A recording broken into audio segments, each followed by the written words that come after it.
ఎన్నికల ప్రచారం అంటే ఆషామాషి కాదు. పవర్ఫుల్ డైలాగులతో అంతకు మించిన యాక్షన్తో మైక్ పట్టుకుని వేల మంది ముందు మాట్లాడడం అనే ఆర్డులో ఆరితేరి ఉండాల్సిందే. అవసరమైతే సందర్భోచితంగా పిట్ట కథలు పురాణాల ప్రస్తావన కూడా తీసుకురావాలి.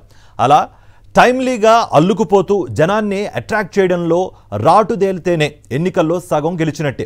విశాఖ వైఎస్ఆర్సీపీ లోక్సభ అభ్యర్థి బొత్స ఝాన్సీ ఇప్పుడు ఓటర్లను ఆకట్టుకునేందుకు అదే ఫార్ములాను ఫాలో అవుతున్నారు. లేటెస్ట్ పాలిటిక్స్కు రామాయణానికి లింకు పెడుతూ ఆమె చెబుతున్న కథ అందరినీ ఆకట్టుకుంటోంది. రామాయణం అందరికీ తెలుసు. రాముడు సీతాదేవి గురించి కూడా ఎత్తుకుతూ అక్కడ లంకలో సీతాదేవి ఉంది, ఎలాగైనా తీసుకురావాలి. లంకకి వెళ్ళాలంటే సముద్రం దాటాలి. ఆ సేతు చేయాలంటే వారధికి పాపం వానరులందరూ అలాగ అన్ని తీసుకెళ్ళి రాళ్ళు వేస్తున్నారు. అయినా సరే ఇంకా రాముడు ఇంకా వెళ్తుగానే ఉంది. ఏ విధంగా రావాలనే ఆలోచనతో అక్కడ ఉన్న వాళ్ళందరూ వానరులు అనుకుంటున్నారు. అప్పుడు ఒక ఉడత కూడా ఇసుకలో పొర్లి నాన్న ఇసుకను కూడా తీసుకెళ్ళి అక్కడ వేస్తే రాముడు వచ్చి నువ్వెందుకమ్మా అంత కష్టపడుతున్నావు అని నిమురుతారు. ఆ నిమిరినవి మూడు కూడాను చక్కగా నామాల్లాగా ఉడత మీద ఉంటాయి. చూడండి, ఆ ఉడతకున్న భక్తి మనకుంటే మనకు రానున్న రోజుల్లోని విశాఖ పరిపాలన రాజధానిగా వస్తే, మన ప్రాంత అభివృద్ధి అవుతే, మన పిల్లలు భవిష్యత్తు బంగారు బాట వేయాలంటే ఆ ఉడతకున్న భక్తిని మనం చాటి చెప్పించుకోవాలి. మూడు నామాలతో ఉన్న మూడు రెక్కల ఫ్యాన్ లాంటి మన ఫ్యాన్ గుర్తుపై అత్యధిక ఓటేసి మరి మీ అందరూ కూడాను మన వంతు సహాయ సహకారాలు అందించాలని, జగన్మోహన్ రెడ్డి గారిని మళ్ళా ముఖ్యమంత్రిగా చూడాలని చెప్పేసి ఆయన ప్రమాణ స్వీకారం విశాఖపట్నంలో జరగాలని చెప్పని, దానికి మీరు అందరూ కదిలి రావాలని మరొక్కసారి మా అక్క చెల్లెలకు అన్నదమ్ములకు అందరికీ పిలుపునిస్తూ మీ వద్ద సెలవు తీసుకుంటున్నాను. అసలు రామాయణానికి రాజకీయాలకు లింక్ ఏంటి అనుకోకండి. రాజకీయాలు దేనికి అతీతం కాదు.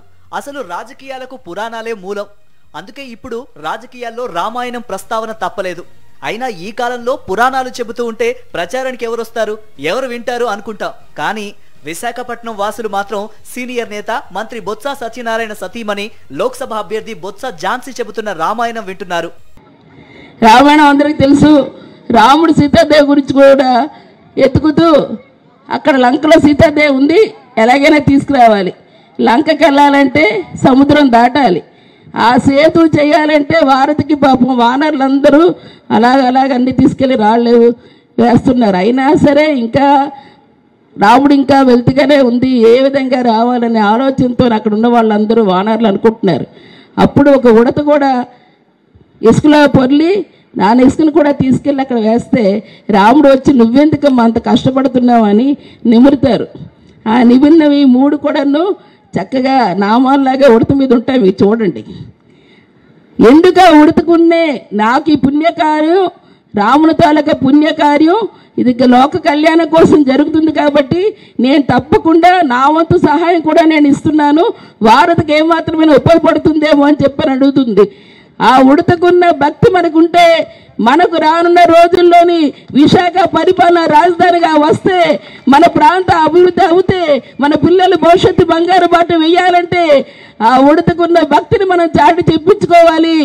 మూడు నామాలతో ఉన్న మూడు రెక్కల ఫ్యాన్ లాంటి మన ఫ్యాన్ గుర్తుపై అత్యధిక ఓటేసి మరి మీ అందరూ కూడాను మన వంతు సహాయ సహకారాలు అందించాలని, జగన్మోహన్ రెడ్డి గారిని మళ్ళా ముఖ్యమంత్రిగా చూడాలని చెప్పేసి ఆయన ప్రమాణ స్వీకారం విశాఖపట్నంలో జరగాలని చెప్పని, దానికి మీరు అందరూ కదిలి రావాలని మరొక్కసారి మా అక్క చెల్లెలకు అన్నదమ్ములకు అందరికీ పిలుపునిస్తూ మీ వద్ద సెలవు తీసుకుంటున్నాను. విశాఖ నగర అభివృద్ధికి రామాయణానికి లింక్ పెడుతూ ఆమె ప్రతి మీటింగ్ లోనూ దాదాపుగా ఈ లేటెస్ట్ రామాయణాన్ని వినిపిస్తున్నారు.